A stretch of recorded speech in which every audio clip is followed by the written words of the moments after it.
আসসালামু আলাইকুম ওয়া রাহমাতুল্লাহি ওয়া বারাকাতুহু।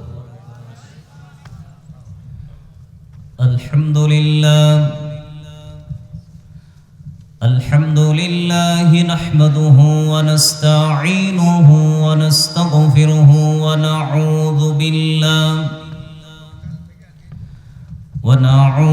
বিল্লাহি মিন শুরুরি আনফুসিনা ওয়া মিন সাইয়্যাতি আ'মালিনা। من يهده الله فلا مضل له ومن يضلل فلا هادي له ونشهد أن لا إله إلا الله وحده لا شريك له ونشهد أن محمدًا عبده ورسوله الذي أرسله بالحق بشيرا ونذيرا وداعيا إلى الله بإذنه وسراجا منيرا.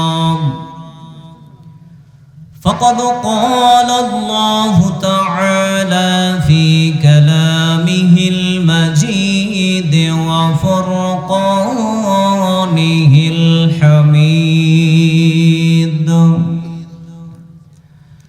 সবাই পড়ুন আউযু বিল্লাহি মিনাশ শাইতানির রাজীম।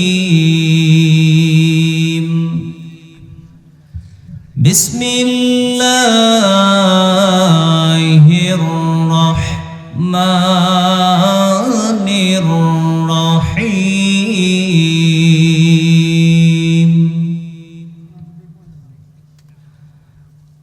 ইন্না হাযাল কুরআনা ইয়াহদি লিল্লাতী হিয়া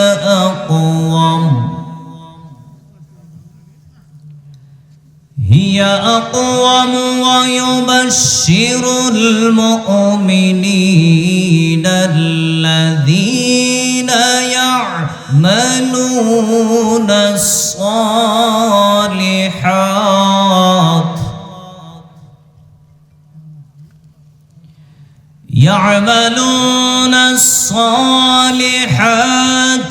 أن لهم أجرا كبيرا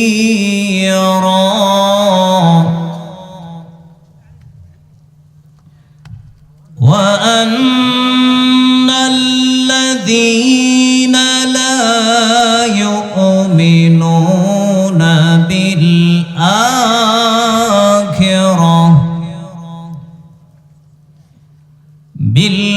بالآخرة أعتدنا لهم عذابا أليما ويدعو الإنسان بالشر دعاءه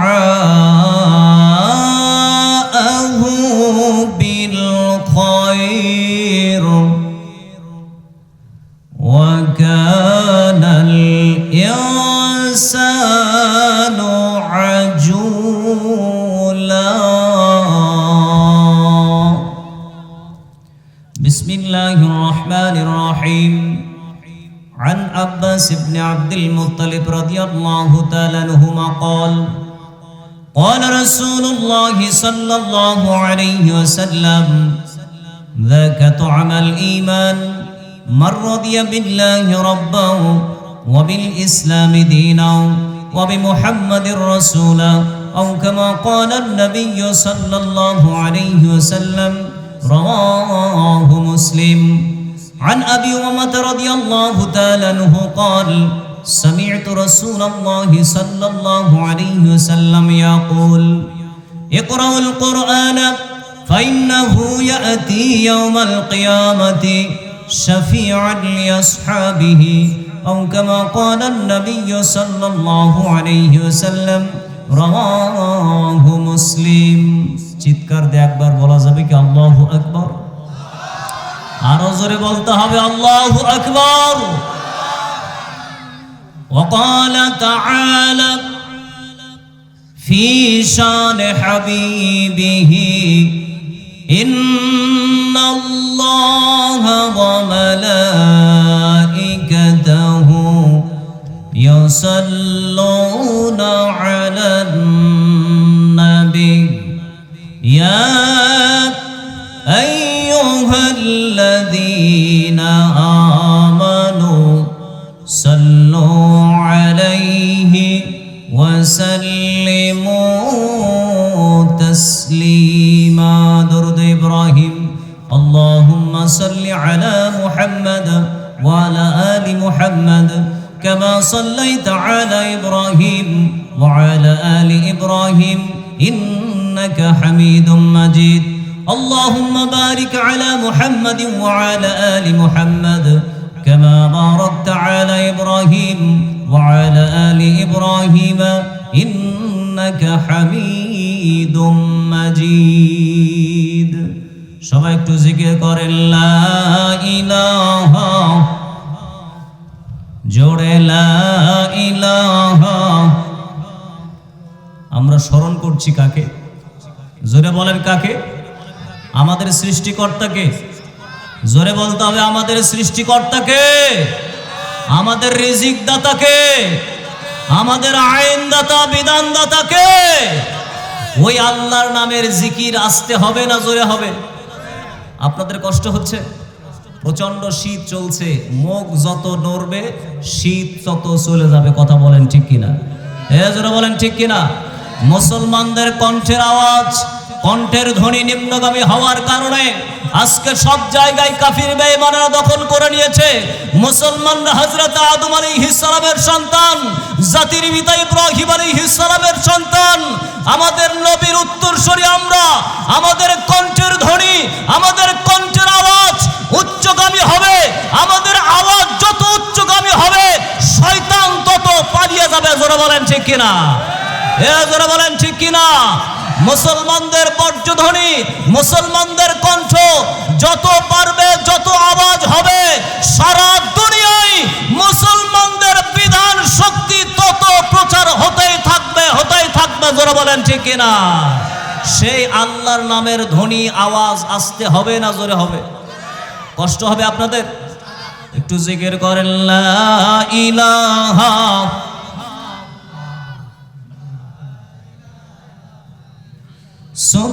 সুবহানাল্লাহ ওয়ালহামদুলিল্লাহ লা ইলাহা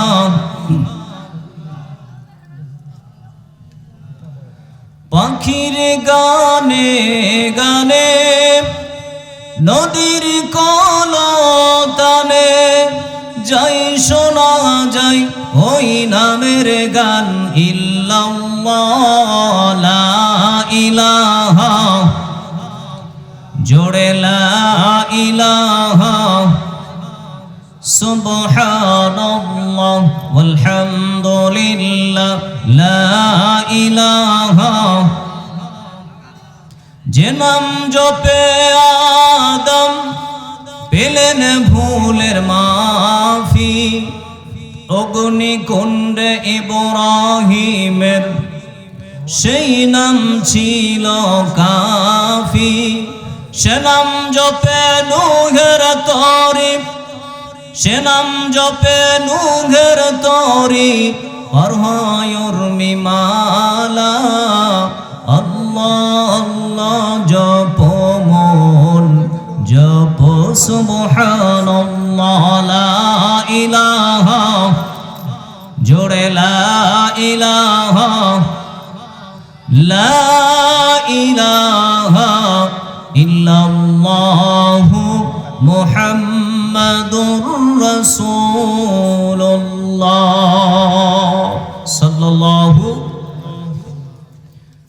আমাদের প্রভু এক, এক নবীর উম্মত, জীবন বিধান এক, ওই শিবানী কোরআন। ঠিক কিনা? আমাদের প্রভু কয়জন? জোরে বলেন। জীবন বিধান কয়টা? নবী। আমাদের নবী কয়টা? আমাদের মধ্যে কোনো পার্থক্য আছে? কোনো দলাদলি আছে? কি আহলে হাদিস, কি হানাফি, কি লামাজহাবি, কি তাবলিগ, কি সরমনায় দেখার সময় নাই। এক বাক্যে চিৎকার দিয়ে বলেন আমাদের পরিচয় কি? কথা বলেন। আমরা মুসলমান। জোরে বলেন কি? আমাদের পিতাকে মিল্লাতা আবিকুম ইব্রাহিম, আমাদের জাতির পিতার নাম হযরত ইব্রাহিম। সুবহানাল্লাহ বলেন। আমাদের প্রভু এক, এক নবীর উম্মত, জীবন বিধান এক, ওই শিবানী কোরআন। তবে কেন এক নও হে মুসলমান, এক করি আহ্বান। তবে কেন এক নও হে মুসলমান, এক করি আহ্বান। বাইতুল্লাহ এক, মদিনা শরীফ এক, উহুদ পাহাড় এক, বদরের মাঠ এক। ঠিক কিনা? বাইতুল্লাহ এক, মদিনা শরীফ এক, উহুদ পাহাড় এক, বদরের মাঠ এক। একটা তো জীবন আর মরণ যে একটাই, সকলের তরে আছে একটাই প্রাণ। আমাদের প্রভু এক, এক নবীর উম্মত, জীবন বিধান এক, ওই শিবানী কোরআন। জোরে বলেন মারহাবা। আলহামদুলিল্লাহ। বনগ্রাম শিল্পপাড়া জামে মসজিদের উন্নয়ন কল্পে বিরাট ওয়াজ মাহফিল। আজকের মাহফিলের সম্মানিত সভাপতি, বিশিষ্ট আলেমে দ্বীন উস্তাজুল আসাতিজা, অত্র মসজিদের, অত্র গ্রামের মসজিদের সম্মানিত পেশ ইমাম হযরত মাওলানা মোহাম্মদ শামসুল আলম, প্রিয় মোহতারামের জন্য দোয়া করছি আল্লাহ পাক যেন তাকে নেক হায়াত দান করেন। জোরে বলেন আমিন। আজকের মাহফিলের প্রধান অতিথি ডক্টর মোহাম্মদ শামীম কায়সার লিঙ্কন, প্রিয় ভাইয়ের জন্য দোয়া করছি আল্লাহ পাক যেন তাকে দ্বীনের জন্য, ইসলামের জন্য কবুল করেন। জোরে বলেন আমিন। আজকের মাহফিলের বিশেষ অতিথি জনাব মোহাম্মদ জহুরুল হক জাহিদ সহ আমার পূর্বে আলোচনা রেখে ধন্য করেছেন। আজকের মাহফিলের দ্বিতীয় বক্তা, অনেক প্রবীণ আলোচক, প্রিয় ভাই, বড় ভাই আলহাজ হযরত মাওলানা মোহাম্মদ সাইফুল্লাহ। প্রিয় ভাইদের জন্য দোয়া করছি আল্লাহ পাক যেন মৃত্যু পর্যন্ত ঈমানের সহিত বাঁচার তৌফিক দান করেন। জোরে বলেন আমিন। আজকের মাহফিলের প্রধান পৃষ্ঠপোষকতায় আছেন জনাব মোহাম্মদ আবু বকর সিদ্দিক আকাশ। প্রিয় ভাইয়ের জন্য দোয়া করছি আল্লাহ পাক যেন তাকে ইসলামের জন্য কবুল করেন। সহ আজকের মাহফিলে আমন্ত্রিত অতিথিবৃন্দ, পর্দার আড়ালে মা এবং বোনেরা এবং মিডিয়ার ভাইয়েরা, আয়োজক বৃন্দ, কমিটি বৃন্দ এবং আমার সামনে বসা আমার প্রাণ প্রিয় আত্মারাত্মীয় মুসল্লি ভাইয়েরা, সকলকে আবারও অন্তরের অন্তঃস্থল থেকে সালাম জানাচ্ছি। আশা করছি উত্তরটা পাবো ইনশাআল্লাহ। আসসালামু আলাইকুম ওয়া রাহমাতুল্লাহ। আপনারা সবাই কেমন আছেন? ঠান্ডা কম না বেশি? জোরে বলেন কম না বেশি? আমি অলরেডি মনে করেন 8:30টায় চলে আসছি। আসার পর থেকে প্রায় 11:30 পর্যন্তই ছিলাম। অলরেডি আমি ঠান্ডা হয়ে গেছি। তো যেহেতু ঠান্ডা হয়ে গেছি, আপনাদের যদি মুখের একটু নাড়াচাড়া বেশি হয়, তাকবীরের ধ্বনি, তাকবীরের আওয়াজ যদি একটু জোরে দেওয়া যায়, বক্তা এবং শ্রোতা দুটাই গরম হবে। কথা বলেন ঠিক কিনা? জোরে বলেন ঠিক কিনা? আমাদের এলাকাগুলোতে, সাধারণত বগুড়া অঞ্চলগুলোতে রাত 10টায় প্রধান বক্তাকে দেওয়া হয়। তো আমি আলহামদুলিল্লাহ 11:30টায় মঞ্চ পাইছি। শেষ কর্ম কয়টায়? 12টায়? কয়টায়? জোরে বলেন কয়টায়? সর্বোচ্চ 1 ঘন্টা ওয়াজ হবে। আপনাকে সময় দিতে রাজি আছেন? কষ্ট হবে আপনাদের? জোরে বলেন হবে? কারা কারা 1 ঘন্টা থাকবেন না হাত তোলেন তো। ওই যে একজন তুলছে, মানে ঝাঁকির মাথা তুলে ফেলতেছে, কতক্ষণ ঠিক কিনা? হ্যাঁ জোরে বলেন ঠিক কিনা?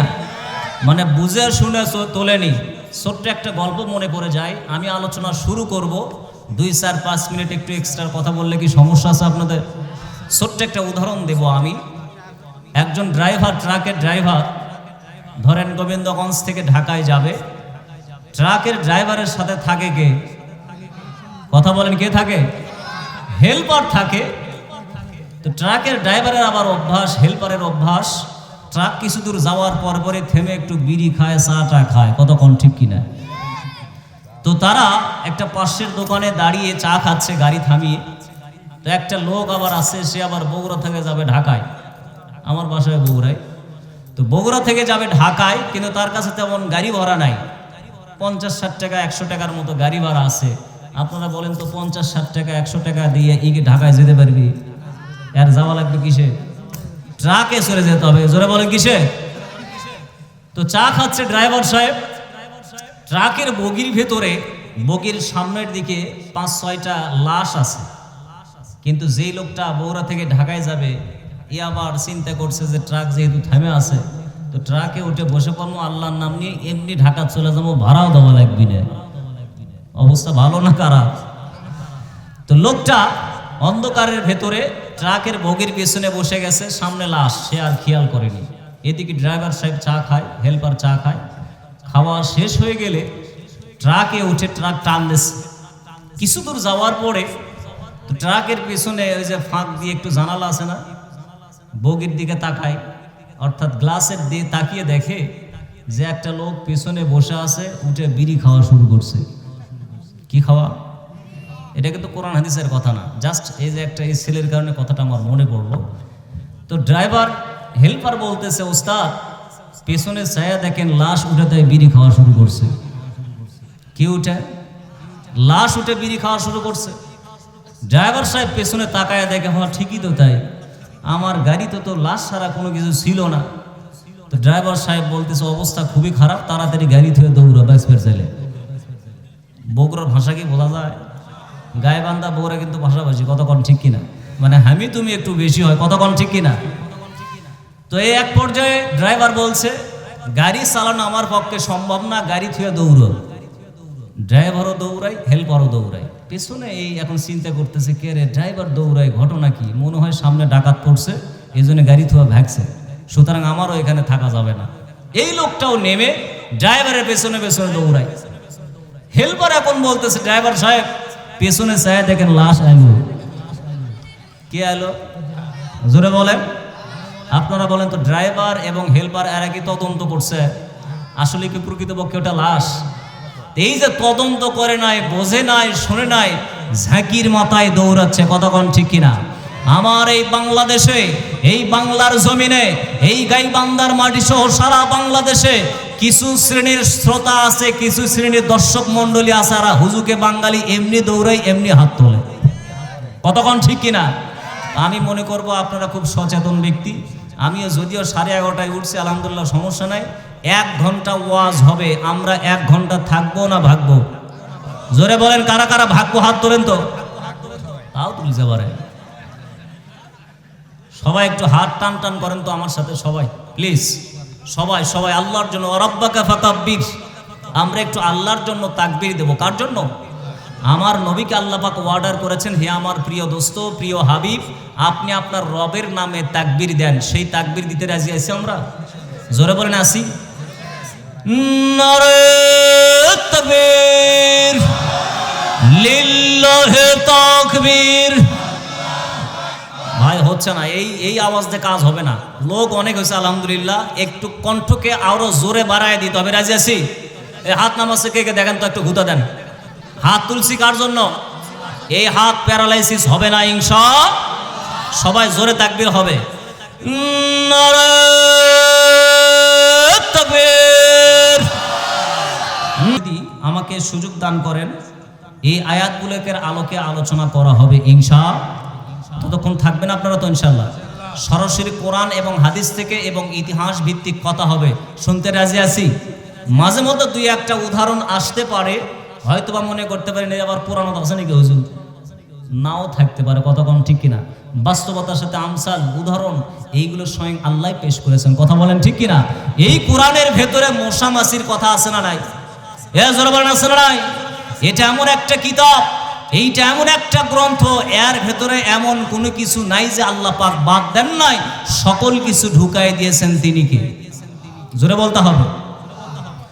وَنَزَّلْنَا عَلَيْكَ الْكِتَابَ تِبْيَانًا لِكُلِّ شَيْءٍ وَهُدًى وَرَحْمَةً وَبُشْرَى لِلْمُسْلِمِينَ।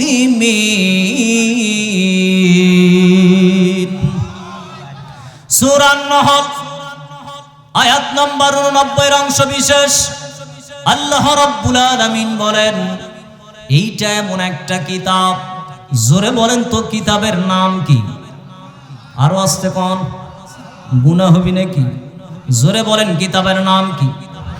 আল্লাহ রাব্বুল আলামিন বলেন, বান্দারা এইটা এমন একটা গ্রন্থ, যেই কিতাবটা আমি আমার নবীর প্রতি অবতীর্ণ করেছি। আমি আল্লাহ রাব্বুল আলামিন সকল কিছু এই কিতাবের ভেতরে খুলে খুলে বর্ণনা করেছি, বিশদভাবে বর্ণনা করেছি। এমন কোনো কিছু বর্ণনা নাই আমি আল্লাহ পাক স্পষ্ট করি নাই, এমন কিছু কথা নাই আমি আল্লাহ রাব্বুল আলামিন বাদ দেই নাই। নারে তাকবীর! শুধু তাই নয় বান্দারা, এই কিতাবটা হচ্ছে হিদায়াতের কিতাব, এই কিতাবটা সুসংবাদদাতা, এই কিতাবটা রহমতের কিতাব। কাদের জন্য হেদায়েত, কাদের জন্য রহমত, কাদের জন্য সুসংবাদ, আল্লাহ রাব্বুল আলামিন জানিয়ে দিলেন, ওয়া বুশরা লিল মুসলিমিন। সবাই এক বাক্যে বলেন আমরা কি? কত কয় না, জোরে বলেন আমরা কি? আল্লাহ পাক এই মুসলমানদেরকে বললেন, বান্দারা এটা মুসলমানদের জন্য হেদায়েত, এইটা মুসলমানদের জন্য রহমত, এইটা মুসলমানদের জন্য সুসংবাদদাতা।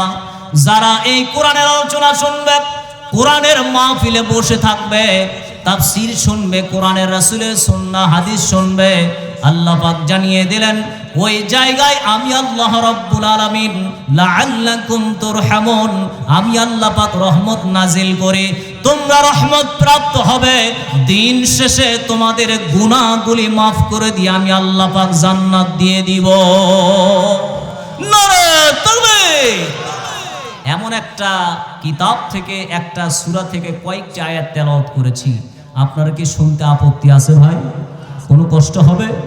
সূরার নাম কি? সূরা বনী ইসরাঈল। আমার সাথে বলেন বনী। প্রত্যেকটা অক্ষরে নেকি কয়টা? 10টি করে। সুবহানাল্লাহ বলেন। আল্লাহ রাব্বুল আলামিন বলেন, ইন্না হাদাল কুরআনা ইয়াহদি লিল্লাতী হিয়া আকওয়াম ওয়া ইউবাশশিরুল মুমিনিনা আল্লাযীনা ইয়া'মালুনাস সালিহাতি আন্না লাহুম আজরান কাবীরা। আল্লাহ রাব্বুল আলামিন সূরা বনী ইসরাঈলের 9 নম্বর আয়াতের মাধ্যমে জানিয়ে দিলেন, নিশ্চয় এই কোরআন, সবাই এক বাক্যে চিৎকার দিয়ে বলেন তো আমার হাতে যে কিতাবটা দেখা যায়, কিতাবের নাম। যাদের অ্যালার্জি আছে তাকে পড়ার দরকার নেই, মানে জোরে গেলে হয়তো কিডনি ঝাঁকি লিখতে পারে। জোরে বলেন কিতাবের নাম কি? আরো জোরে বলেন। আল্লাহ পাক বলেন, বান্দারা নিশ্চয় এই কোরআন মানুষদেরকে এমন পথ দেখায়, এমন দল দেখায়, এমন মত দেখায়, এমন রাস্তা দেখায় যেটা হিয়া আকওয়াম, সব চাইতে মজবুত, সুদৃঢ়, সুমজবুত ইমানের অধিকারী, সব চাইতে সরল এবং সঠিক পথ। এই পথটাই আল্লাহর কোরআন দেখায়। নারে তাকবীর! আমার পাশে আলেম বসে আছেন, এখানে যে শব্দটা আল্লাহ পাক ব্যবহার করেছেন আকওয়াম, সুপারলেটিভ ডিগ্রি, ইসমে তাফজিলের সিগা, আল্লাহ পাক জানিয়ে দিলেন সব চাইতে যেটা সঠিক পথ, সরল পথ, সহজ পথ, সেই পথের নাম কি? শয়তানের পথ। জোরে বলেন, কার পথ? আল্লাহর পথ তথা কোরআনের পথ। আল্লাহু আকবার। আল্লাহ পাক বলেন, বান্দারা এই কোরআনের পথে যারা আসবে, কোরআনের মাহফিলে যারা আসবে, যারা বাহিরে ঘোরাফেরা করবে না, পথে ঘাটে থাকবে না, মেলায় থাকবে না, প্রচন্ড শীতের ভেতরে যারা লেপের ভেতরে থাকবে না, মনে করছে যে বিয়ে নাচ্ছে, একটু লেপের মধ্যে ঠ্যাং দিয়ে গল্প করি, আসে না নাই? এ জোরে বলেন, আসে না নাই? আল্লাহ পাক জানিয়ে দিলেন যারা আরামের ঘুমকে হারাম করে দিয়ে কোরআনের মাহফিলে জান্নাতের বাগানে বসে পড়েছে, আমি আল্লাহ পাক জানিয়ে দিলাম, গ্যারান্টি দিয়ে দিলাম, এরাই তো সঠিক পথ পেয়েছে। নারে তাকবীর! শুধু তাই নয় বান্দারা, এই কোরআন ওয়ায়ুবাশশিরুল মুমিনিন, যারা মুমিন এবং ঈমানদার এদেরকে সুসংবাদ দেয়, আর যারা সৎ কাজ করে, ভালো কাজ করে, এদের জন্য বড় পুরস্কারের ঘোষণা এই কোরআন দিয়েছে। সুবহানাল্লাহ। যুগে যুগে আমরা দেখেছি যারাই কোরআনের পথে ছিল তারাই সফল কাম হয়েছিল, কিন্তু কোরআনের পথে থাকলে দুনিয়াতে দুঃখ কষ্ট আছে না নাই? আরো জোরে বলেন, আছে না নাই? আল্লাহ রাসূলের একজন সাহাবী ছিলেন যার নাম হযরতে মুসআব রাদিয়াল্লাহু তাআলা আনহু। কি নাম? আমার সাথে একটু মুখ নাড়ান, কি নাম? হযরতে মুসআব। তিনি মক্কার জমিনে সবচাইতে সুদর্শন পুরুষ ছিলেন, সুন্দর যুবক ছিলেন, এবং সুন্দর সুন্দর তিনি পোশাক পরিধান করতেন, সুন্দর সুগন্ধি তিনি ব্যবহার করতেন। আল্লাহর নবী জানিয়ে দিলেন, সাহাবীদেরকে উদ্দেশ্য করে বলেন, ওগো আমার সাহাবীরা, এই মক্কার জমিনে সবচাইতে সুন্দর যুবককে যদি তোমরা দেখতে চাও, সবচাইতে সুন্দর পোশাকধারী যুবক, সুগন্ধি ব্যবহারকারী যুবক, তাহলে তোমরা হযরতে মুসআবের দিকে তাকাও। জোরে বলেন সুবহানাল্লাহ। এমন যুবক আমাদের এলাকায় আছে না নাই? সকালবেলা এক ড্রেস। এ যুবক কয়জন আছে একটু হাত তোলো তো ভাই। যারা যুবক, বুড়ারা তোলার দরকার নাই, এখনকার মাহফিলে যুবকরা বেশি হয়। আল্লাহু আকবার কর। এ জোরে বলেন আল্লাহু আকবার। যুবকরা ভাই একটু হাত তোলো, একটু কষ্ট দিচ্ছি, তোমাদের মুখের একটু তাকবীর শুনতে চাই, যাতে বুড়ারা মানুষেরা বুঝতে পারে যে না যুবকেরা চেতন আছে, কতক্ষণ ঠিক কিনা? একটু জোরে তাকবীর দাও, নারে তাকবীর। দেখেন কণ্ঠের ধ্বনি, আওয়াজ দেখেন, আছে না নাই? জোরে কোন সুবহানাল্লাহ। আমরা দেখেছি বর্তমান সময়ে যুবকরা ইসলামের দিকে বেশি ঝুঁকে পড়তেছে, কতক্ষণ ঠিক কিনা? যুবকদের মুখে দাড়ি আছে কিন্তু বাবার মুখে নাই। এই এলাকাতে আমাদের ওইটা আছে, মানে বগুড়া। আঙ্কেল মন খারাপ করছেন নাকি? মানে আমাদের এলাকায় দেখেছি যে বাপের মুখে দাড়ি নাই, কিন্তু যুবকদের মুখে, বেটার মুখে দাড়ি। জিজ্ঞাসা করা হয় কি ব্যাপার, দাড়ি আঁকেননি কে? বলতেছে বাবা বেটাক তো এখনো বিয়ে করাইনি, বিয়ের আগে দেখি তারপর। অবস্থা ভালো না খারাপ? আছে না নাই? জোরে বলেন। কিন্তু এই এলাকার যুবকের আলহামদুলিল্লাহ মুখে দাড়ি দেখতেছি, সুবহানাল্লাহ বলেন। মক্কার জমিনে এমন সুদর্শন যুবক, সুদর্শন পুরুষ হযরতে মুসআব ছিলেন, সব সময় সুগন্ধি ব্যবহার করতেন। কিন্তু আমার মহল্লায় কিছু যুবক দেখা যায়, পাড়ায় কিছু যুবক দেখা যায়, যেই যুবকেরা সকালে একটা ড্রেস, দুপুরে আর একটা ড্রেস, সন্ধ্যায় গিয়ে, জোরে বলেন কি, একবারে এমন টাইট ফিটিং পোশাক পরে মনে করেন পেশাব ধারে ধেয়ে করা লাগে। আছে না নাই? এমন জেন্টসের প্যান্ট লাগাছে, বসার কোনো কায়দা নাই। সেই দিনকে একজন জেন্টসের প্যান্ট নিচ্ছে দেখলাম, তো এমনভাবে সেন্টটা লাগাইছে, সিস্টেম করছে, ও বসে থেকে পেশাব করে পারবি না। কি থেকে? যুবকেরা ভালো জানে। তো আবার নিয়ে গেছে একটু মাঝারি বয়সের লোক, আমি দোকানে নিজের চোখে দেখলাম, মাঝারি বয়সের লোক, ও নিয়ে গেছে, ও জিজ্ঞাসা করছিল এই প্যান্ট পরে কি বসতে পারবো? তো দোকানদার বলতেছে হ্যাঁ বসতে পারবেন। তো নিয়ে গেছে, তো বাসায় গিয়ে পড়ছে, কিন্তু বসে থেকে পেশাব করে পারে না। কি পারে না? মন খারাপ করতেছেন? ওয়াজ কিন্তু এখনো শুরু হয়নি, শুরু হবে ইনশাআল্লাহ। জোরে কোন ইনশাআল্লাহ। তো বসে থেকে পেশাব করতে পারে না, রিটার্ন নিয়ে যাচ্ছে, ভাই এমন প্যান আপনি দিলেন, আমি তো বসে পেশাব করতে পারি না। দোকানদার বলতেছে কি আপনি তো বলছেন যে বসে থাকা যাবে কিনা, তাই আমি তো সেই প্যানই দিছি। তো বলতেছে ভাই আমি 5 ওয়াক্ত নামাজ পড়ি, তেমন প্যান্ট তো পরা যায় না, সমস্যা, তো একটু ভালো প্যান্ট দেন, অন্য প্যান্ট দেন যাতে পেশাব করতে পারি। তো বলতেছে ভাই এখনকার সিস্টেম অন্যরকম, বসে থেকে পেশাব করার সুযোগ নেই, যে প্যান্ট আপনি নিয়ে গেছেন পেশাব করবে ছেলে দেড়ে থেকেই করা লাগবে। সুবহানাল্লাহ কবে না নাউজুবিল্লাহ? জোরে বলেন নাউজুবিল্লাহ। এইগুলো ইহুদি খ্রিস্টানদের চাল, জোরে বলেন ঠিক কিনা? ইহুদি খ্রিস্টানদের কালচার। আমার বাংলাদেশের যুবকেরা এরা ধার্মিক, কোরআন প্রেমিক, এরা ইসলাম প্রেমিক, এরা নামাজি, ভদ্র, এরা কখনো ইহুদিদের কালচার গ্রহণ করতে পারে না, পারে না, পারে না। জোরে বলেন ঠিক কিনা? জোরে বলেন ঠিক কিনা? যুবকরা ইসলামের জন্য জীবন দিয়েছে, যুবকরা এই দেশের জন্য জীবন দিয়েছে, এই দেশের জন্য রক্ত দিয়েছে, এই বাংলার জমিনকে দ্বিতীয়বার স্বাধীন করেছে।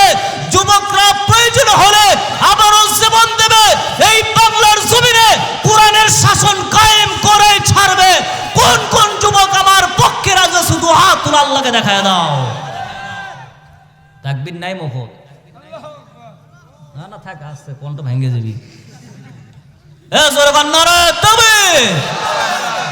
যুবকরা ইসলামের পক্ষে আসো তো, জোরে বলেন আসো তো। হযরত মুসাব তিনি সুন্দর সুদর্শন যুবক ছিলেন। আল্লাহর নবী হযরত মুসাবের কাহিনী যখনই বলতেন চোখ বেয়ে বেয়ে পানি পড়তো। সুবহানাল্লাহ।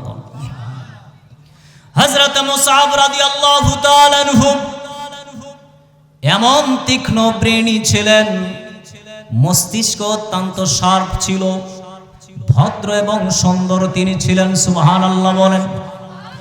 মক্কার কুরাইশ নেতারা যখনই কোনো মিটিং ডাকত, যখনই তাদের কোনো সভা সমাবেশ হতো, হযরত মুসআবকে ডাকত। তিনি ছিলেন মিটিংয়ের নয়নমণি। আল্লাহু আকবার। এই মুসআবের কানে পৌঁছে গেল মক্কায় নাকি এমন একজন ব্যক্তির আবির্ভাব হয়েছে যিনি নিজেকে মুহাম্মাদুর রাসূলুল্লাহ সাল্লাল্লাহু আলাইহি ওয়াসাল্লাম নিজেকে নবী বলে তিনি দাবি করতেছেন, এবং তিনি মানুষকে কোরআনের বাণী প্রচার করতেছেন, মানুষকে ডাকতেছেন কোরআনের পথে, আল কোরআনের পথে। জোরে বলেন কিসের পথে? আল কোরআনের পথ, এই পথই আসল পথ। জোরে কোন ঠিক কিনা? আল কোরআনের পথ, এই পথই আসল পথ। আল হাদিসের পথ, এই পথই আসল পথ। অন্য পথে অন্য মতে নেই যে রহমত। জোরে কোন ঠিক কিনা? অন্য পথে অন্য মতে নেই যে রহমত। সবাই আল কোরআনের পথ, এই পথই আসল পথ। আল হাদিসের পথ, এই পথই আসল পথ। জোরে বলেন মারহাবা। আল্লাহর নবী মানুষদেরকে কোরআনের দিকে ডাকেন। এই সংবাদ যখন মুসআবের কানে পৌঁছে যায়, হযরত মুসআব আর ঠিক থাকতে পারেন না। তার মনের ভেতরে আশা জাগে, ওই প্রিয় মানুষটির সঙ্গে আমি দেখা করতে চাই। জোরে কোন সুবহানাল্লাহ। দেখা করবে কার সাথে? আল্লাহর নবীর সঙ্গে তিনি দেখা করবেন। এইদিকে আল্লাহর নবী আর কাব ইবনে আবিল আরকামে দারুল আরকামে তিনি কোরআনের শিক্ষা দেন, সাহাবীদেরকে তিনি কোরআনের দার্স দেন। যেই জায়গায় আল্লাহর কোরআন তেলাওয়াত হয়, কোরআনের দার্স হয়, সেই জায়গায় রহমত নাজিল হয় কার? সবাই জোরে বলেন কার? وَإِذَا قُرِئَ الْقُرْآنُ فَاسْتَمِعُوا لَهُ وَأَنصِتُوا لَعَلَّكُمْ تُرْحَمُونَ। জোরে বলেন আল্লাহু আকবার। আমি জানি 12টা যেহেতু আমাকে 11:30টায় দিয়েছেন, 12টার পর থেকে মানুষের ব্রেন মস্তিষ্ক একটু লোভ দিকে চলে যায়। কথা কোন ঠিক কিনা? 10টায় দিলে ভালো হতো। কথা কোন ঠিক কিনা? একটু আমার সঙ্গে একটু সাড়া দেবেন, ঘুম ভেঙে দেবেন। তিনি কে? আরো জোরে বলেন তিনি কে? আল্লাহ রাব্বুল আলামিন বলেন, বান্দারা যখন যেই জায়গায় কোরআন তেলাওয়াত করা হয়, কোরআনের দার্স যেখানে হয়, আল্লাহ রাসূলের সুন্নাহ যেখানে আলোচনা হয়, আল্লাহ রাব্বুল আলামিন বলেন, বান্দারা তোমাদের দায়িত্ব হবে 2টা। জোরে বলেন কয়টা? 2টা দায়িত্ব। 1 নাম্বার, তোমরা শ্রবণ করো, আর 2 নাম্বার চুপচাপ করে বসে থাকো, বক্তা কি বলেন সেটা তোমরা শোনো। এই 2টা দায়িত্ব যদি পালন করতে পারো রে বান্দা, আমি আল্লাহ রাব্বুল আলামিন ঘোষণা দিয়ে দিলাম, যতক্ষণ ওই জায়গাতে বসে থাকবে, যতক্ষণ কোরআনের আলোচনা শুনবে, আমি আল্লাহ রাব্বুল আলামিন ওই জায়গার উপরে তোমাদের উপর রহমত নাজিল করতেই থাকবো। জোরে কর না সুবহানাল্লাহ। হযরত মুসআবের কানে পৌঁছে গেল, আল্লাহর নবী মানুষদেরকে দ্বীনের দাওয়াত দেন, কোরআনের বাণী প্রচার করেন। জুলুমের শিকার তিনি হন, যার কারণে দারুল আরকামে গিয়ে তিনি কোরআনের দাস দেন। মুসআব নিয়ত করলেন, আল্লাহর নবীর সঙ্গে আমি দেখা করতে চাই, তার মুখ নিঃসৃত যে বাণী, এই বাণী আমি নিজের কানে শুনতে চাই এবং নিজের 2 চোখে আল্লাহর নবীকে আমি দেখতে চাই। সুবহানাল্লাহ বলেন। হযরত মুসআব ছুটে চলেছেন দারুল আরকামে। দারুল আরকামে পৌঁছার পরে তিনি যে দৃশ্যটা দেখলেন, তিনি সাহাবীদেরকে নিয়ে কোরআন তেলাওয়াত করছিলেন। ইতিমধ্যেই আল্লাহ রাব্বুল আলামিন কোরআনের আয়াত নাজিল করলেন। আল্লাহু আকবার, জোরে বলতে হবে আল্লাহু আকবার। আল্লাহ পাক কোরআনের আয়াত নাজিল করলেন, তিনি নাজিল হতে দেখলেন, সুন্দর সুন্দর কথা আল্লাহর নবী সাহাবীদেরকে বলছেন, নামাজের শিক্ষা দিচ্ছেন, কোরআনের শিক্ষা দিচ্ছেন, সাহাবীদেরকে কোরআনের দার্স তাফসীর করতেছেন। সুবহানাল্লাহ বলেন। এই দৃশ্য দেখে হযরত মুসআবের চোখ বেয়ে বেয়ে পানি পড়ছিল। এত সুন্দর মানুষ পৃথিবীতে আমি আর কখনো দেখি নাই, এত সুন্দর কথা আমি পৃথিবীতে আর কোনোদিন শুনি নাই। ওগো বোন গ্রামের মানুষেরা, ওগো ভাইরা, আল্লাহর বান্দারা, আমি প্রশ্ন করতে চাই, এই কোরআনের কথা সুন্দর না অসুন্দর? জোরে বলেন। আর যার উপর নাজিল হয়েছে, যেই নবীর উপর এই কিতাব নাজিল হয়েছে, সেই নবীর নাম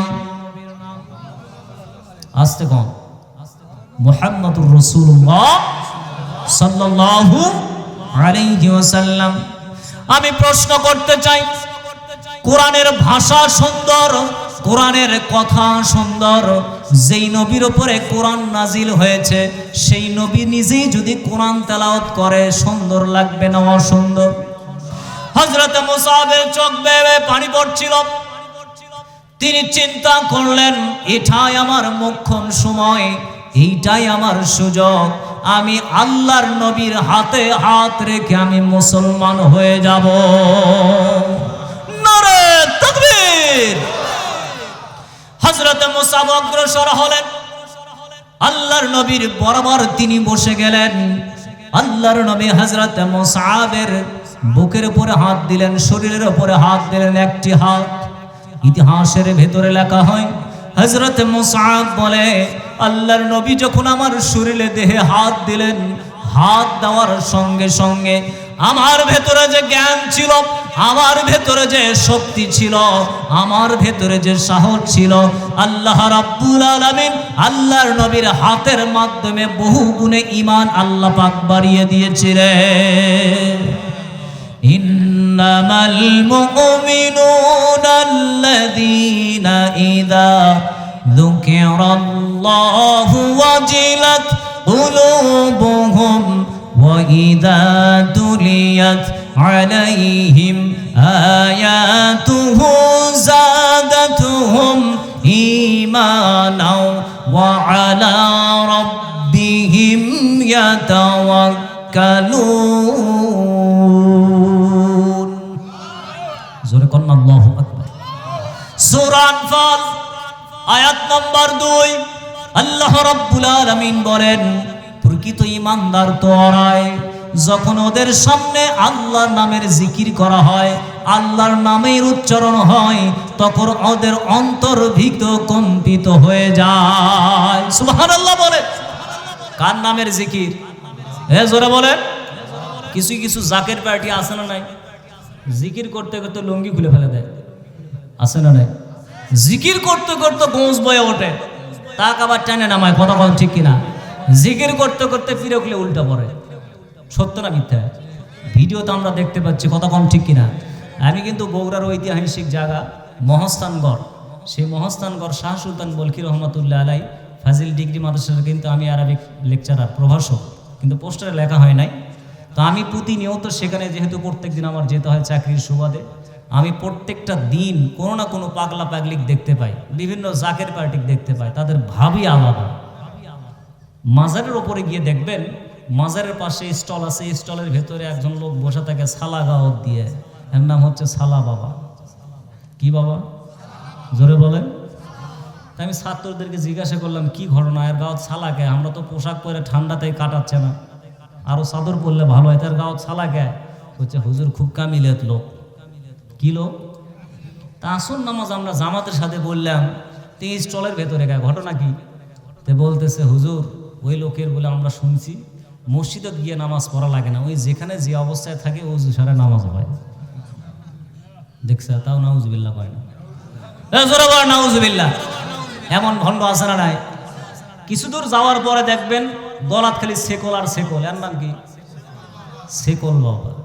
ও আমার সালা বাবা, ও আমার সেকল বাবা, কবরেতে বাঁচাবে তোর কোন বাবা? যারা বলেন ঠিক কিনা? ও আমার ল্যাংটা বাবা, ও আমার জট বাবা, ও আমার পট বাবা, হাসরেতে বাঁচাবে তোর কোন বাবা? যারা বলেন ঠিক কিনা? কিছু দূর যাওয়ার পরে দেখবেন কি করে কয়, সেকল তো গেল, মাথার জট, এর নাম কি? এগুলো সত্য না মিথ্যা? আছে না নাই? প্রতিনিয়ত আমরা দেখছি জট বাবা। আবার কিছু দূর যাওয়ার পরে দেখবেন গাওয়াত কোনো কিছু নাই, এর নাম কি? আমি ছাত্রকে জিজ্ঞাসা করলাম, ওর গাওয়াত তাও সাল আসলো ঢেকে ঢুকে আসে, এর গাওয়াত তো কোনো কিছু নাই, ঘটনা কিন্তু পুরো ভণ্ড। বলতেছে হুজুর এইভাবে বলা ঠিক না, কার ভেতরে কি আছে এটা বলা মুশকিল। কার ভেতরে? তাই আমি বললাম ওর ভেতরে কি আছে তো সব বাইর করে ধরছে, কতক্ষণ ঠিক কিনা? আবার কয়েকদিন আগে একেবারে সত্য খাঁটি ঘটনা, আমি মাদ্রাসার গেট থেকে বের হচ্ছি, তো এক পাগলার সামনে দাঁড়িয়ে গেছে, দাঁড়িয়ে আমাকে বলতেছে যে নাসারা ইয়ানসুরু নাসরান ফাহুয়া নাসিরুন ওয়া নুসিরা ইউনসারু নাসরান ফাহুয়া মানসুরুন উনসুল্লাহ তানসুর ফাতাহা ইয়াফতাহু ফাতান ফাহুয়া ফাতিহুন ওয়া ফুতিহা ইফতাহু ফাহুয়া মাফতুহুন ইফতালা তাফতা। এরকমভাবে বাবের তাসরিফগুলো বলতেছে। কি স্যার? বাবের তাসরিফগুলো গ্রামেটিক্যালি নিয়ম বলতেছে। আমি চিন্তা করলাম ই না আমার সে বড় হুজুর রে, চাকরি কি দেওয়া লাগলো নি, কতক্ষণ ঠিক কিনা? এইগুলো 2-4 মিনিট বলার পরে একেবারে আল্লাহে তাল্লাহে বিল্লাহে আল্লাহ কসম করে বলছি, আমাকে বলতেছে হুজুর 20 টাকা দেন তো। কয় টাকা? আমি আমি চিন্তা করলো ও কাহিনী এটা, পাশের দোকানদার করছে হুজুর অকজান ভুল করেও টাকা দেবেন না। কে করছে? আমি নিয়ে যাই গাঁজা খাবি। কি খাবি? এমন ভণ্ড আছে না নাই? জোরে বলে। আল্লাহ নামের জিকির নিয়ে ভণ্ডামি করছে, শুধু জিকির আর জিকির, নামাজের খবর নাই। আছে না নাই? অমুক বাবার মুরিদ হলে নামাজ রোজা কোনো কিছু লাগে না, দেখছে, তাও নাউজুবিল্লাহ কয় না। এ লাগাতেন নাই নাকি নাউজুবিল্লাহ? আচ্ছা এজোরে বলেন নাউজুবিল্লাহ। এমন ভণ্ড আছে না নাই? আল্লাহ রাব্বুল আলামিন বলেন বান্দারা, আমার নামের যখন জিকির হবে, জিকিরের শব্দ কানে শোনার সাথে সাথে পৌঁছার সাথে সাথে তোমাদের অন্তরটা ভয়ে কেঁপে উঠবে। অন্তরের ভেতরে ভয় দেবেন তিনি কে? আরো জোরে বলেন। শুধু তাই নয় বান্দারা, আমার কালাম যখন তেলাওয়াত হবে, এই কোরআনের বাণী যখন তেলাওয়াত হবে, হতে পারে মসজিদের ভেতরে, হতে পারে বাড়ির ভেতরে, অনেক মা বোন আছে বাড়ির ভেতরে কোরআন তেলাওয়াত করে, আছে না নাই? আমার মনে হয় পুরুষের চাইতে মহিলার সংখ্যা মনে হয় বেশি হচ্ছে। কতক্ষণ ঠিক কিনা? যেই বাড়িতে মা বোনরা কোরআন তেলাওয়াত করে, যেই জায়গায় আল্লাহর কালাম তেলাওয়াত হবে, যেই মাহফিলে কোরআনের আয়াত তেলাওয়াত হবে, ওই জায়গার ভেতরে রহমত নাজিল করবেন তিনি কে? আল্লাহ পাক বলেন বান্দারা, যখন আমার কালাম শোনার সাথে সাথে ওদের ইমানি শক্তি বাড়িয়ে যাবে, আল্লাহর কালাম যখন কানে পৌঁছে যাবে, ও বাড়িতে থাকতে পারবে না, ও চা স্টলে থাকতে পারবে না, ও মেলায় থাকতে পারবে না, সরাসরি আল্লাহর কোরআনের মাহফিলে এসে বসে পড়বে। ঠিক না? আর সদা সর্বদা সব সময় আলা রাব্বিহিম ইয়াতাওয়াক্কালুন, সুখে দুঃখে সব সময় নির্ভর করবে কার উপরে? আরো জোরে বলেন। এই কয়েকটি গুণ যদি থাকে, আল্লাহ পাক জানিয়ে দিলেন বান্দারা আমি সার্টিফিকেট দিয়ে দিলাম, আল্লাযীনা ইউকিমুনাস সালাতা ওয়া মিম্মা রাযাকনাহুম ইউনফিকুন। নামাজ কায়েমার, যাকাত দেওয়া, এই পাঁচটি গুণ যার ভেতরে থাকবে, উলাইকা হুমুল মুমিনুনা হাক্কান।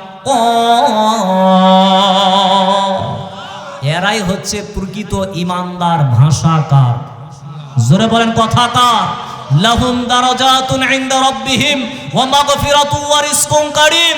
শুধু তাই নয়, আল্লাহ পাক জানিয়ে দিলেন ওদের জন্য আমি আল্লাহ পাক মর্যাদা রেখে দিয়েছি, ওদের জন্য সম্মানজনক পুরস্কার, সম্মানজনক রিজিক, খেয়ে আল্লাহর জান্নাত, আমার জান্নাতের ভেতরে ওদেরকে ঢুকায়ে দেব। সুবহানাল্লাহ। কালকে গোয়েন মানে সাইজ চলে যায়, গোয়েন্দের কোরআন কোয়েন নাকি এমন একটা বক্তালিয়া চোখলি বাঁশ দিয়ে চলে গেছে। জোরে কোন সুবহানাল্লাহ। হযরত মুসাব জানিয়ে দিলেন আল্লাহর নবীর হাত যখন আমার দেহের উপর রাখা হলো, কোরআনের বাণী যতই শুনি আমার ততই মধুর লাগে। ঈমান বাড়িয়ে দেন তিনি কে? আরো জোরে বলেন তিনি কে? হযরত মুসাব আল্লাহর নবীর হাতে হাত রেখে তিনি ঈমান আনলেন, তিনি কালিমা গ্রহণ করলেন। সবাই একবার পড়ি, লা ইলাহা ইল্লাল্লাহু মুহাম্মাদুর রাসূলুল্লাহ সাল্লাল্লাহু। হযরত মুসা ঈমান আনলেন, তিনি আল্লাহর নবীর পিছনে নামাজ আদায় করেন। আল্লাহর নবীর ভাষণ তিনি নিজের চোখে নিজের কানে তিনি শোনেন এবং দেখেন। জোরে বলেন তো, এই দুইটি চোখ দিয়ে যিনি আল্লাহর নবীকে দেখেছেন, স্বয়ং কুরআন নাজিল হতে দেখেছেন, তার ভাগ্য ভালো না খারাপ? আরো জোরে বলেন। এত সৌভাগ্যবান তিনি ছিলেন, যেই নবীর ওপরে কিতাব নাজিল হয়েছে, যেই নবীর ওপরে কোরআন নাজিল হয়েছে, সেই নবীর কণ্ঠে তিনি নিজের কানে কোরআন তেলাওয়াত শুনেছেন, নিজের দুইটা চোখ দিয়ে তিনি দেখেছেন। সুবহানাল্লাহ। এই দুইটা চোখ দিয়ে আমাদের দেখার ভাগ্য হয় নাই, শুধু আমরা কোরআনকে পেয়েছি। আল্লাহু আকবার। দুইটা চোখ আল্লাহ পাক আমাদেরকে দিয়েছেন। সম্মানিত ভাইরা, এই দুইটা চোখ দিয়ে কোনো অন্যায় করা যাবে না, আলেমদেরকে দিক দিকে খারাপ চোখে তাকানো যাবে না। কোরআনের আইন যেখানে, দুইটি চোখ আমাদের যাবে সেখানে। যেরকম ঠিক কিনা? যেখানে কোরআন থাকবে, যেখানে আল্লাহ রসুলের সুন্নাহ থাকবে, যেখানে আলেম ওলামা থাকবে, যেখানে মানুষদেরকে কোরআনের দিকে ডাকা হবে, সেই দিকে আমাদের দুইটা চোখ যাবে, আমাদের দুইটা হাত যাবে, আমাদের দুইটা পা যাবে। পুরো শরীর আমরা কোরআনের জন্য দেব, কোরআনের রাজ কায়েম করে ছাড়বো। কারা কারা রাজি আছি? দু হাত তুলে আল্লাহকে দেখায় দেই।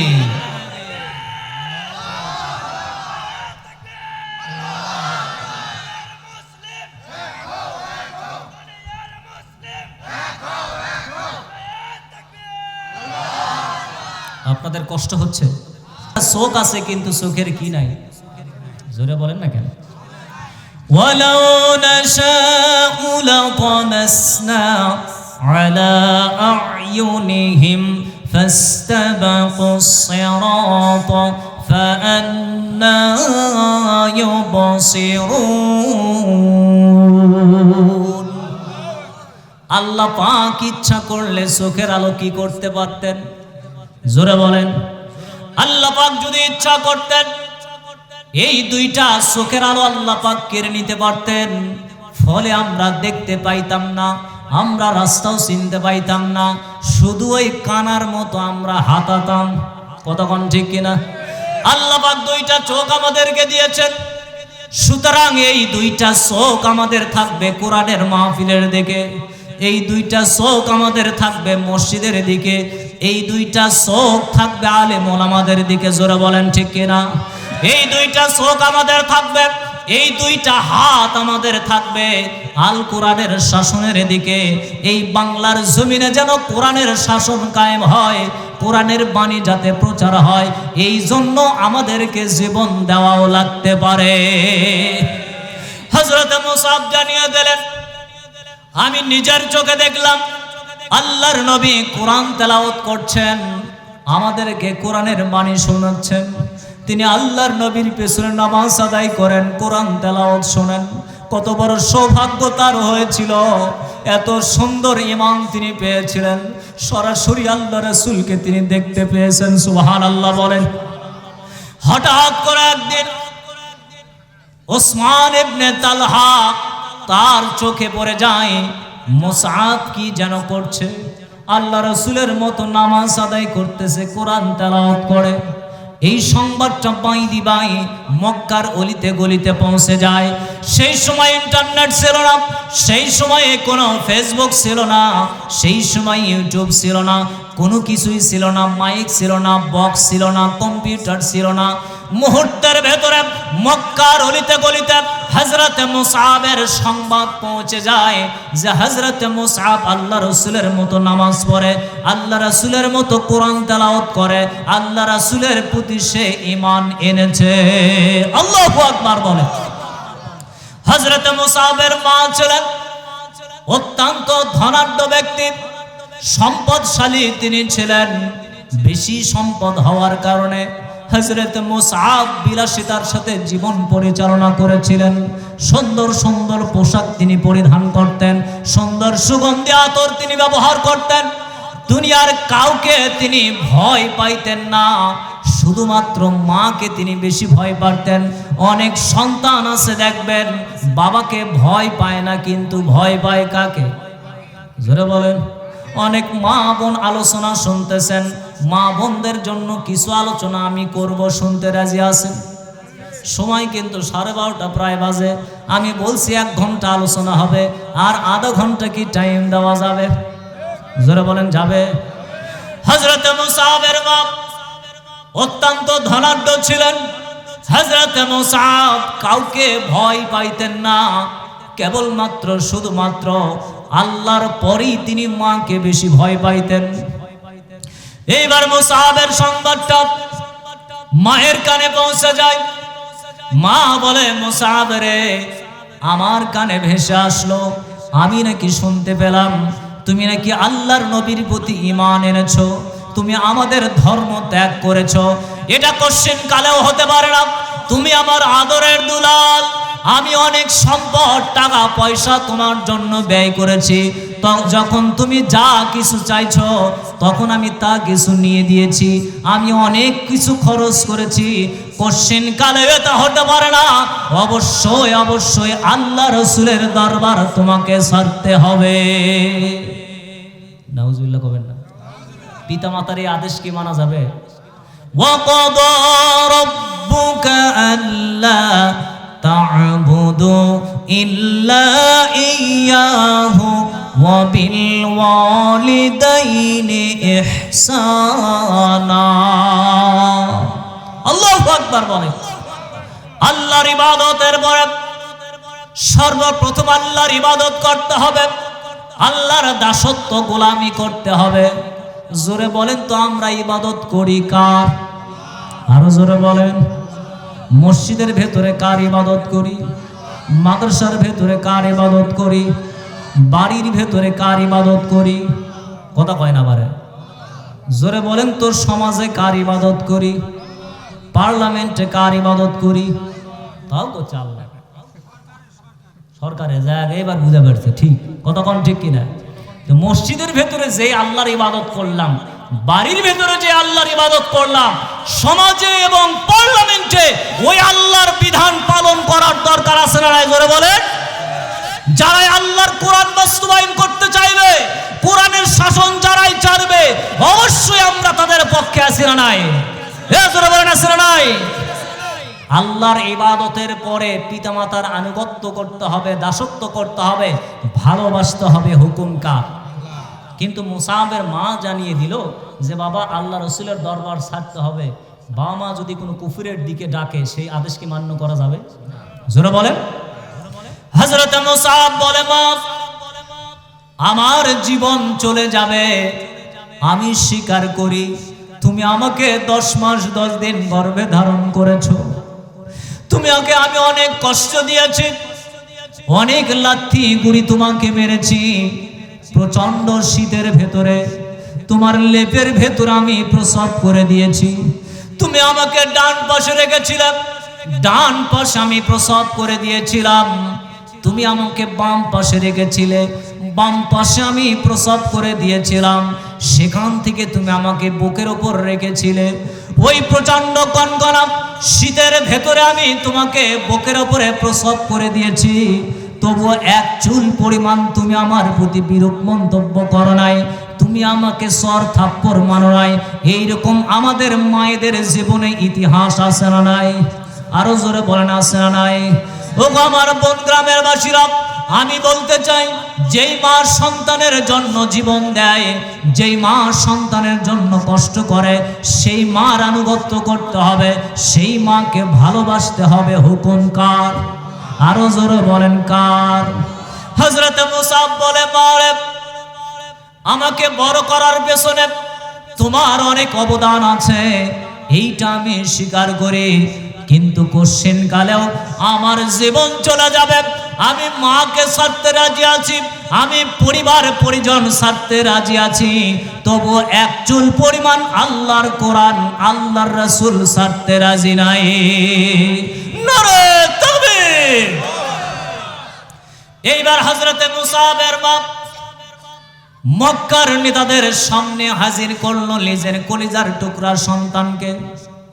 অ্যারেস্ট করে নিয়ে আসা হলো, কাঠগড়ায় দাঁড় করানো হলো।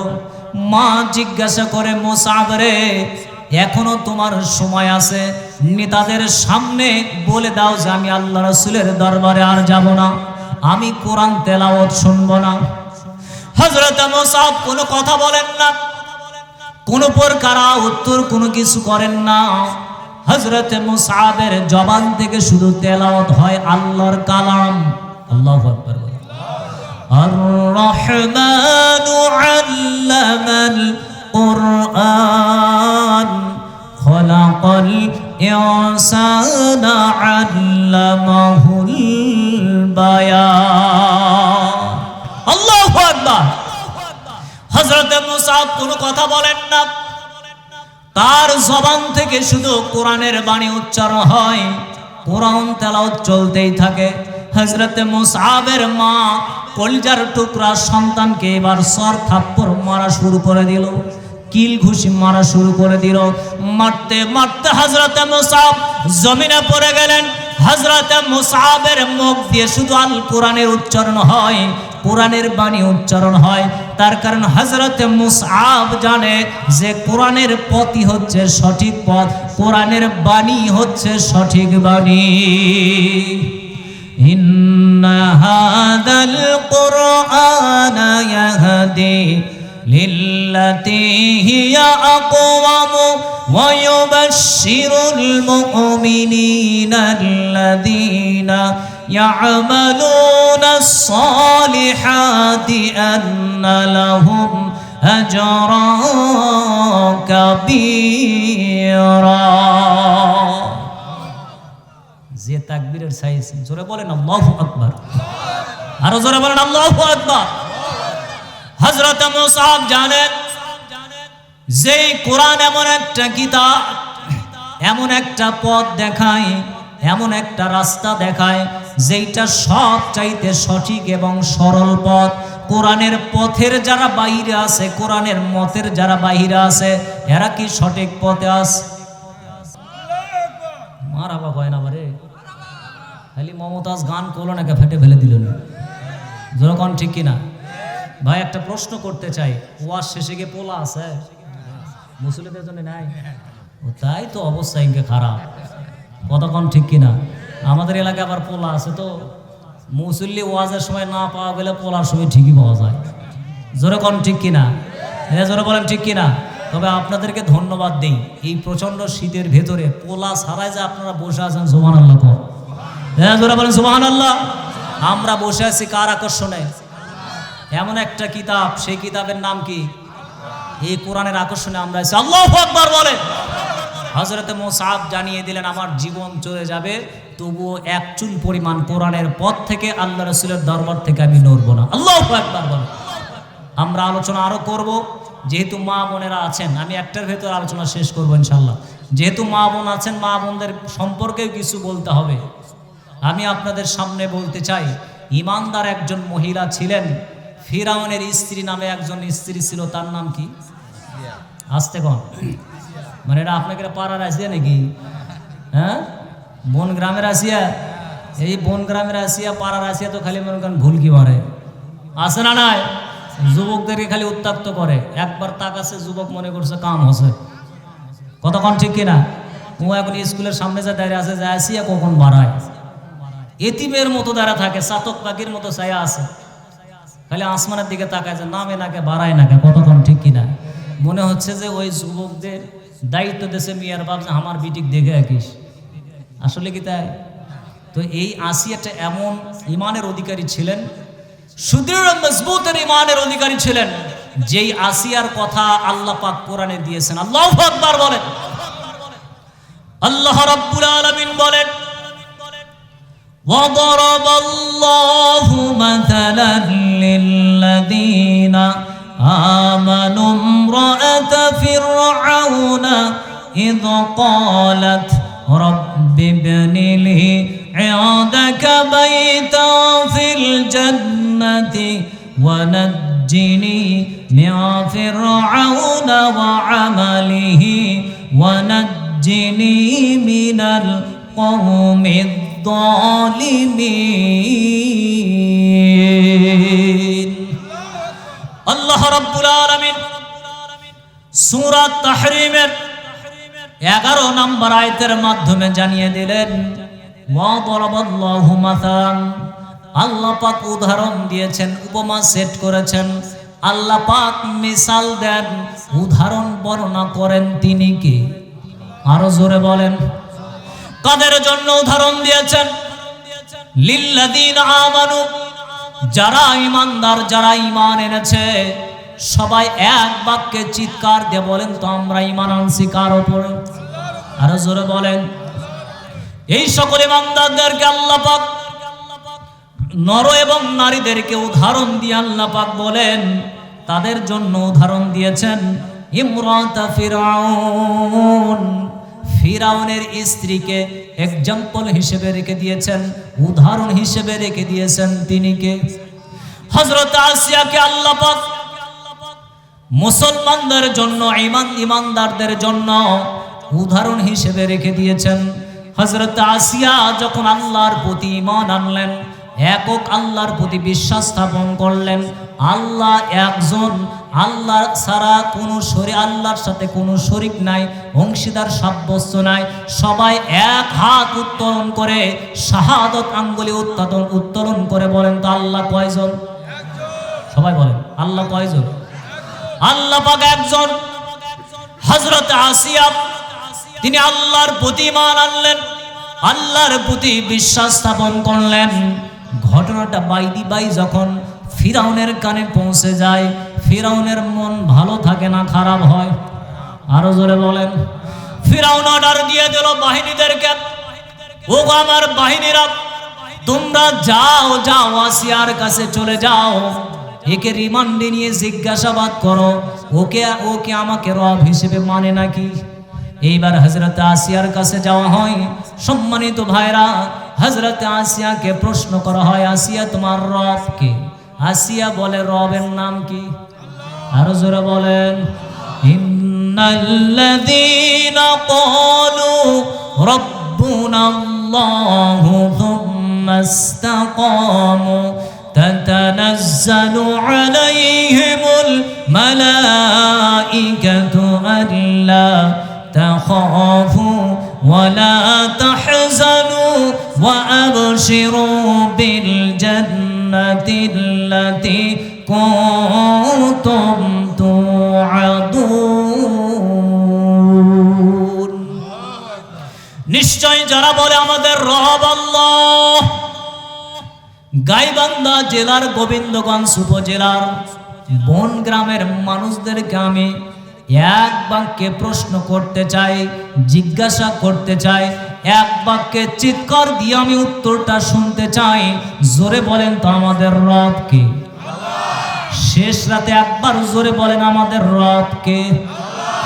নিশ্চয় যারা বলে আমাদের রব আল্লাহ, সেই রবের বিধানের উপর যারা ইস্তেকামত থাকে, অবিচল থাকে, ব্যক্তি জীবনে আল্লাহর হুকুম মানে, রবের বিধান মানে, পারিবারিক জীবনে আল্লাহর বিধান মানে, সামাজিক জীবনে আল্লাহর বিধান মানে, রাষ্ট্রীয় পার্লামেন্টেও আল্লাহর বিধান মানে, যারা অবিচল থাকে, ইস্তেকামত থাকে, আল্লাহ পাক জানিয়ে দিলেন বান্দারা তোমাদের উপর যতই নির্যাতন জুলুম হোক না কেন, যতই অত্যাচার হোক না কেন, আমি আল্লাহ পাক ফেরেশতা নাজিল করে দেই।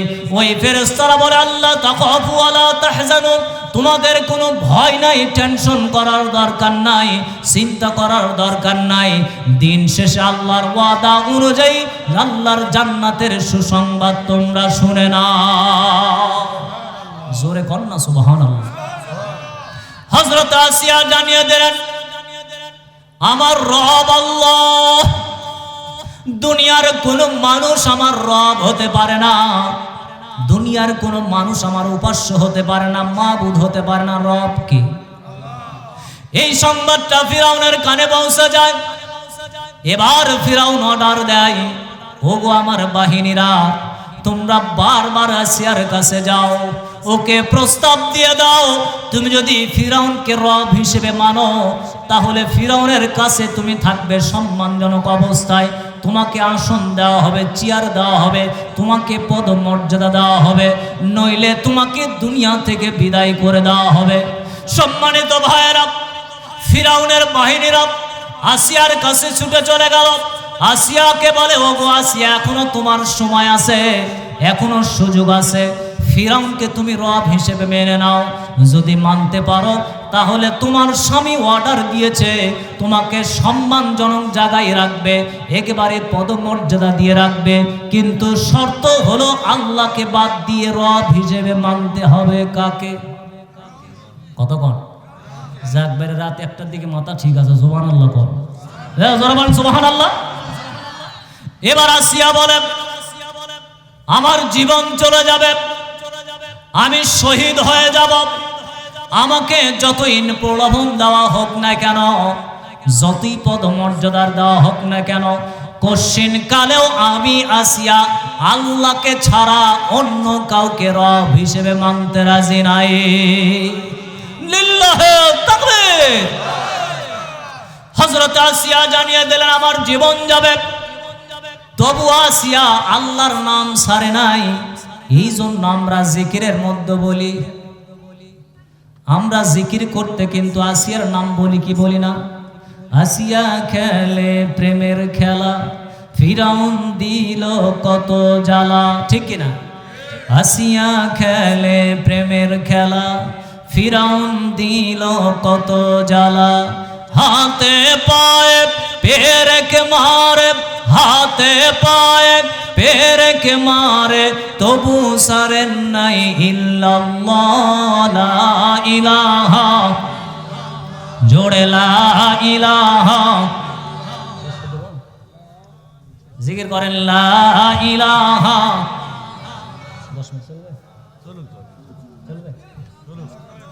সুবহানাল্লাহ ওয়ালহামদুলিল্লাহ লা ইলাহা, লা ইলাহা ইল্লাল্লাহু মুহাম্মাদুর রাসূলুল্লাহ সাল্লাল্লাহু।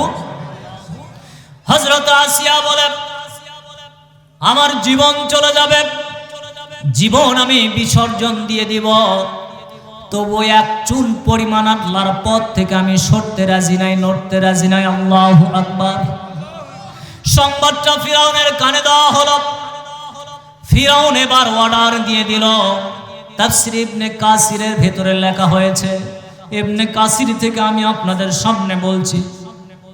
ফিরাউন অর্ডার দিয়ে দিল রাষ্ট্রের ভেতরে সব চাইতে বড় পাথর তোমরা সংগ্রহ করে নিয়ে আসো, এই বড় পাথর আসিয়ার উপরে তোমরা নিক্ষেপ করো, আসিয়াকে পাথর মেরে দুনিয়া থেকে তোমরা বিদায় নেন। কার কাছে? আর জোরে বলেন। আর এখনকার বর্তমানের আসিয়ারা দোয়া করে কার কাছে? খালি মাজার পরে থাকে, আছে না নাই?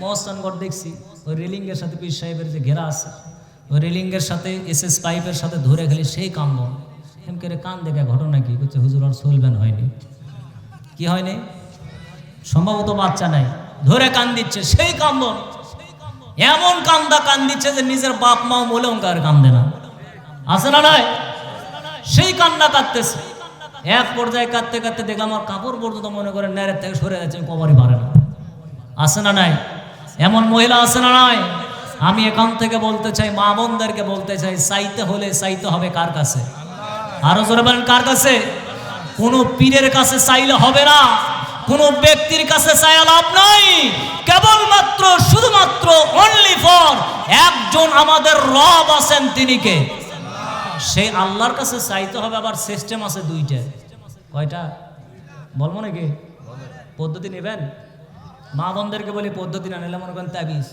ডাইরেক্ট কোরআন থেকে সুবহানাল্লাহ কোন আল্লাহ রাব্বুল আলামিন বলেন ইয়া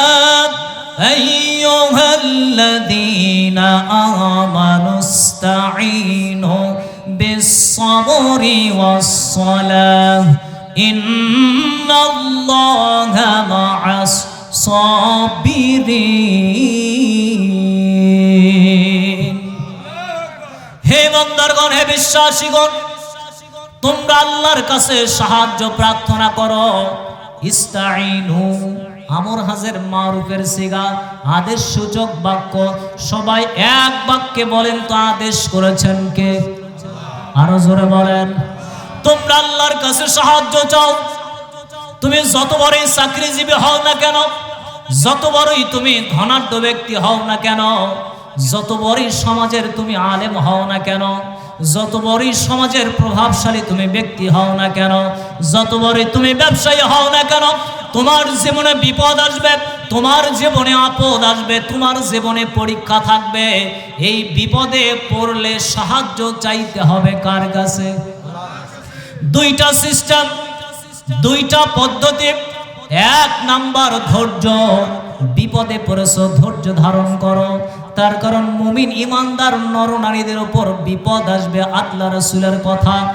এবং আল্লাহর কথা জোরে বলেন ঠিক কিনা লা ইয়াজালুল বালাউ বিল মুমিন ওয়া বিল মুমিনা ফি নাফসিহি ওয়া ওয়ালাদিহি ওয়া মালিহি হাত্তা ইয়ালকাল্লাহু তাআলা আলাইহি খাতিয়া আও কামা ক্বালা নবী সাল্লাল্লাহু আলাইহি ওয়াসাল্লাম আল্লাহর নবী জানিয়ে দিলেন ইমানদার নর নারীদের উপরে বিপদ আসবে পরীক্ষা করা হবে হয় নিজের ক্ষতি হবে নিজের জানমালের ক্ষতি হবে নইলে নিজের সন্তানের ক্ষতি হবে নইলে সম্পদের নষ্ট হয়ে যাবে এই পরীক্ষা করবেন কে একটা কারণে আল্লাহ পাক করে থাকেন যাতে বান্দারা ধৈর্য ধারণ করে বিপদে আপদে মুসিবতে ধৈর্য ধারণ করে আমি আল্লাহ রাব্বুল আলামিন আমার বান্দাকে নিষ্পাস হিসেবে যেন আমি রিসিভ করতে পারি সুবহানাল্লাহ জোরে বলেন না সুবহানাল্লাহ এক নাম্বার ধৈর্য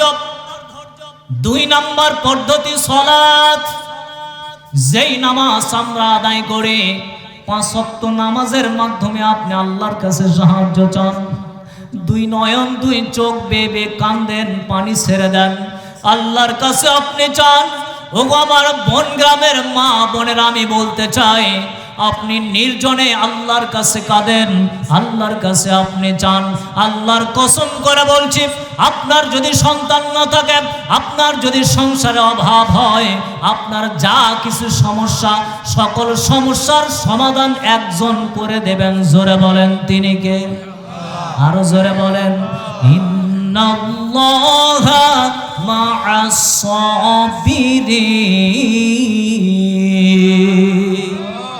ধৈর্যশীলদের সাথে আছে কে হযরত আসিয়া আল্লাহর কাছে দোয়া করলেন কি সেই দোয়া আল্লাহ পাক এই দোয়াটা পছন্দ করলেন আল্লাহ পাক কোরআনের ভেতরে রেকর্ড করে দিয়েছেন ইদা ক্বালাত রাব্বি ইবনি লি ইনদাকা বাইতা ফিল জান্নাতি ওয়া নাজ্জিনি মিন ফিরআউনা ওয়া আমালিহি ওয়া নাজ্জিনি মিনাল কওমি যালিমিন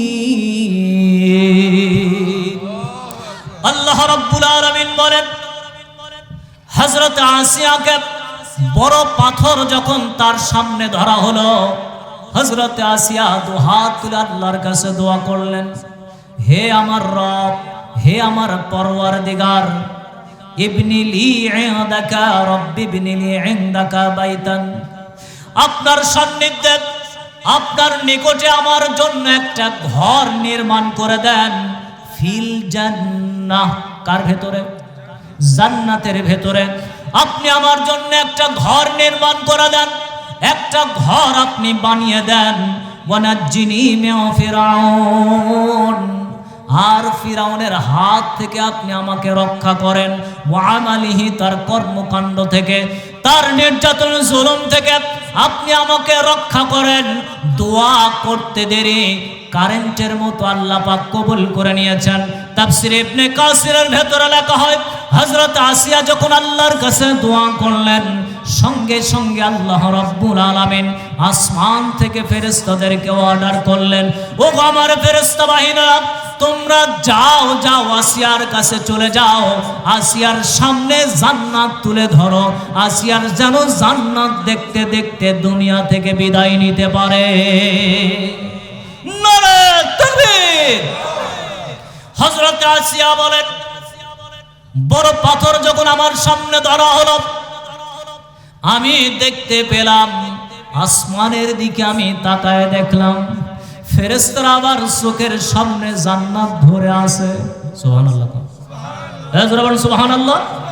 হযরত আসিয়ার মতো এমন আমরা জান্নাত চাই কি চাই না? চাই কি চাই না? হযরত আসিয়া জীবন দিয়েছেন, পাথর নিক্ষেপ করা হলো, নিক্ষেপের আগেই আল্লাহ পাক জান কবজ করেছেন মালাকুল মউতের মাধ্যমে। আল্লাহু আকবার বলেন। দুনিয়ার কষ্ট তাকে দেওয়া হয় নাই, আল্লাহ পাক রিসিভ করার জন্য জান্নাত রেখে দিয়েছেন। হযরত আসিয়া জান্নাতের ভেতরে আছেন। সুবহানাল্লাহ। আমি বনগ্রামের মা বোনদেরকে বলতে চাই, আসিয়ার মতো ঈমান আনতে হবে, 5 ওয়াক্ত নামাজ পড়তে হবে, রোজা রাখতে হবে, স্বামীর খেদমত করতে হবে, পর্দার ভেতরে থাকতে হবে, নিজের সতীত্বর হেফাজত করতে হবে, স্বামীর আনুগত্য করতে হবে। এইগুলো কাজ যদি করা হয়, আল্লাহ রাসূল জানিয়ে দিলেন, ওই মা ওই বোন জান্নাত কোনটা চাই, কোন দরজা দিয়ে যেতে চায়, আমি আল্লাহ পাক সেই জান্নাতের ভেতরে ঢুকাই দেব। জোরে কন্যা সুবহানাল্লাহ। সেই আসিয়ার মতো ঈমান আমরা আনবো কি আনবো না? আর আপনাদের খেদমতে আমি সূরা বনী ইসরাঈল থেকে যে কয়েকটি আয়াত তেলাওয়াত করেছিলাম, যার মূল বিষয় ছিল আল্লাহ পাক জানিয়ে দিলেন কোরআন আমাদের কেমন পথ দেখায়, সঠিক না ব্যাঠিক, সোজা না বাঁকা, সরল না বেঁকা। জোরে বলে, এই কোরআনের পক্ষে আমরা থাকতে রাজি আছি না নাই? জোরে বলেন, আছি না নাই?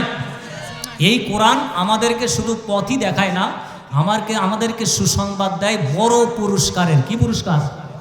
সেটা কি এত ছোট? কি সেই পুরস্কার? ইন্নাল্লাযীনা আমানু ওয়া আমিলুস সালিহাতি কানাত লাহুম জান্নাতুল ফিরদাউসি নুজুলা।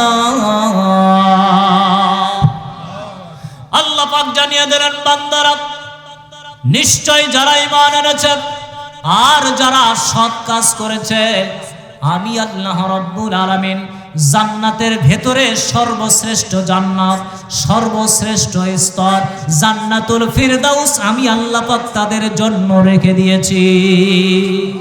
জোরে কোন সুবহানাল্লাহ। আর আলোচনা নয়, অনেক কষ্ট দিয়েছি, অনেক রাত হয়েছে, একটা পার হয়ে গেছে। আমি উদাত্ত আহ্বান জানাতে চাই, আমি বিশেষ করে খুশি হয়েছি যুবকদেরকে দেখে। এই সকল যুবকেরা আসার পর থেকে খেদমত করতেছে। অনেক কষ্ট দিয়েছি মনে হয়, হ্যাঁ কষ্ট দিয়েছি তো। যুবকদের জন্য আমি দোয়া করি, বিশেষ করে যে সাগরের বাড়িতে মনে হয় আমরা ছিলাম, কথা কোন ঠিক কিনা? সাগরের বাড়িতে ছিলাম, সাগরকে অনেক ডিস্টার্ব করছি। এদিক বা রফিকুল আঙ্কেল আছে, সাগর বসে আছে, যাক ধন্যবাদ সাগরকে। রফিকুল আঙ্কেল আছে, তার জন্য দোয়া করি, সাগরের জন্য দোয়া করি, প্রিয় হুজুরের জন্য আমরা দোয়া করছি। হুজুরের নাম শামসুল আলম হুজুর। আচ্ছা, আবার আমার পাশে এখানে আত্মীয় আছে কিছু, আমার এই আঙ্কেলও আমার আত্মীয় হচ্ছে একদিক দিয়ে। আবার এই পাশে আশিক অর্থাৎ জুবাইর, এই পাশে আমার অবশ্যই সম্পর্কে খালাতো ভাই হচ্ছে। তো এখানে ওনারা জানতো না যে আমি এখানে আলোচক হিসেবে আসি, তো আসার পরে আমি খালি ফোন দিছি যে এখানে আসি। তারপরে মনে করেন হ্যালো হাল ছেড়েছে পথই কত কয় না কেন। আমি অবশ্য আগেই বলিনি যে ওখানে যাইয়া বলবো। তো যাই হোক, সবার আতিথেয়তা মেহমানদারিতে আমি মুগ্ধ হয়েছি, আমি খুশি হয়েছি, বিশেষ করে যুবকদেরকে দেখে। তাই বলে আবার বুড়া মানুষেরা মন খারাপ করেন না, যুবকরা কিন্তু সংখ্যা এখন এটি বেশি আছে। কথা কোন ঠিক কিনা? হ্যাঁ জোরে বলেন ঠিক কিনা? শেষে একটা জোরে তাকবীর দাও তো, নারায়ে তাকবীর। আরো জোরে বলেন নারায়ে তাকবীর। আমি সবার জন্য দোয়া করছি এবং দোয়া চাচ্ছি, ভবিষ্যতে যদি কখনো আবারও দেখা হয়, আমার ভিজিটিং কার্ড আছে, ভিজিটিং কার্ড নেবেন। এবং মাওলানা নুর আলম সিদ্দিকী পেজ আছে। اللهم صل على محمد وعلى آل محمد كما صليت على إبراهيم وعلى آل إبراهيم إنك حميد مجيد. اللهم بارك على محمد وعلى آل محمد كما باركت على إبراهيم وعلى آل إبراهيم إنك حميد مجيد. اللهم آمين. ربنا ظلمنا أنفسنا وإن لم تغفر لنا وترحمنا لنكونن من الخاسرين.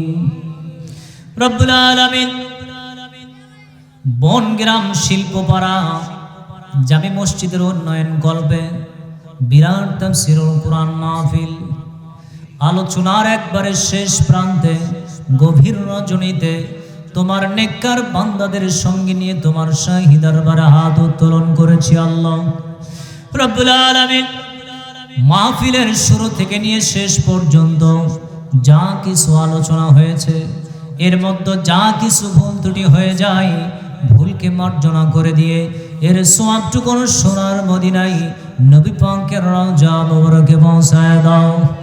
तमाम পৃথিবীর মাটির নিচে যত মুমিন মুমিনাত, যত মুসলিমিন মুসলিমাত শুয়ে আছে আল্লাহ, বিশেষ করে নয়ারহাট বন গ্রামের আনাচে কানাচে পাঁচঝাড়ের নিচে যে সকল মাইয়াত শুয়ে আছে আল্লাহ, এর সওয়াবটুকুন তাদের সকলের কবরে পৌঁছায় দাও। কবরগুলোকে জান্নাতের টুকরায় পরিণত করে দাও। আল্লাহ তাআলা, দরদের দাদা দাদি নানা নানি আত্মীয় স্বজন জনম দক্ষিণী মাকে আমরা যারা হারিয়ে ফেলেছি, মায়ের মতো আপন আর কেউ হয় না আল্লাহ, মায়ের মতো আপন কেহ নাই, মায়ের মতো আপন কেহ নাই। মা জননী নাই রে যাহার, ত্রিভুবনে তাহার কেহ নাই রে, মায়ের মতো আপন কেহ নাই। সেই মাকে আমরা যারা হারিয়ে ফেলেছি আল্লাহ, জন্মদাতা পিতাকে আমরা যারা হারিয়ে ফেলেছি, মা বাবার কবরের সওয়াবটুকুন পৌঁছায় দাও। মা বাবার কবরটাকে জান্নাতের টুকরায় পরিণত করে দাও। আমাদের মধ্য থেকে দরদের মা বাবা যারা জীবিত আছে আল্লাহ, মা বাবাকে সুস্থ রাখো, ভালো রাখো। মা বাবার খেদমত করার জন্য আমাদের সকলকে তুমি কবুল করে নাও। রব্বির রহমহুমা কামা রব্বায়ানি সগীরা। সবাই পড়ুন রব্বির রহমহুমা কামা রব্বায়ানি সগীরা। আল্লাহ তাআলা, আসমান এবং জমিনের মালিক আল্লাহ, তুমি গভীর রজনীতে বনগ্রাম মাহফিলের দিকে তুমি তাকায় দেখো, কত মানুষ দু হাত তুলে আমিন আমিন করছে রে আল্লাহ। রাত যত গভীর হয় তোমার দরজা তত খোলা থাকে। আজকের এই মাহফিল থেকে দোয়া করছি আল্লাহ, তুমি আমাদের জীবনের সমস্ত গুনাহগুলি তুমি মাফ করে দাও। আল্লাহ তাআলা, অত্র মাহফিল কমিটিকে তুমি কবুল করে নাও।